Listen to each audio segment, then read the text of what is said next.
मीरा की मां के गुजर जाने के बाद घर जैसे सांस लेना भूल गया था।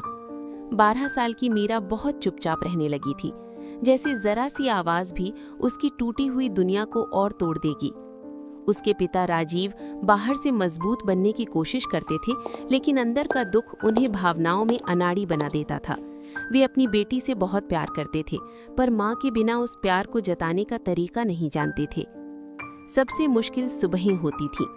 राजीव रसोई में चूल्हे के सामने खड़े रहते, ये समझ नहीं पाते कि नमक कितना डालें, और ये भी नहीं कि उस खालीपन को कैसे भरें जिसे कभी भरा ही नहीं जा सकता।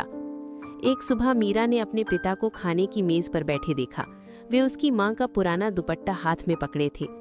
आंखें बंद थीं और होंठ कांप रहे थे। उस पल मीरा ने अपने पिता में सिर्फ एक पिता नहीं, बल्कि उस इंसान को देखा जिसने अपने जीवन का प्यार खो दिया था।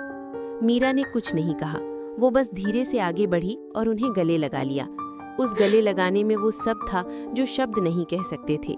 हम दोनों टूटे हैं, पर हम साथ हैं। उस दिन के बाद से छोटी छोटी चीजें बदलने लगीं। राजीव खुद मीरा का टिफिन तैयार करने लगे।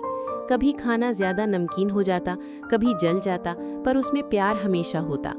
रात को जब गरजती बिजली और बारिश की आवाज़ मीरा को अस्पताल की मशीनों और सोने गलियारों की याद दिला देती, तो वो चुपचाप अपने पिता के कमरे में चली जाती। राजीव कभी सवाल नहीं करते, बस थोड़ा सा सरक जाते और उसे अपने पास सुला लेते, उसका सिर सहलाते हुए, जैसे कह रहे हो तुम सुरक्षित हो। एक शाम मीरा पुराना फोटो एल्बम ले आई। दोनों साथ बैठकर यादों के पन्ने पलटने लगे। मीरा बोली, मम्मा कहती थी कि आप मेरे सामने कभी रोते नहीं। राजीव की आंखें भर आईं। मुझे लगा मुझे तुम्हारे लिए मजबूत बनना होगा। मीरा ने सिर हिलाया। आप मेरे साथ उदास हो सकते हो पापा, मुझे भी उनकी बहुत याद आती है। उसी पल उनके बीच की दीवारें टूट गईं। वे साथ रोए।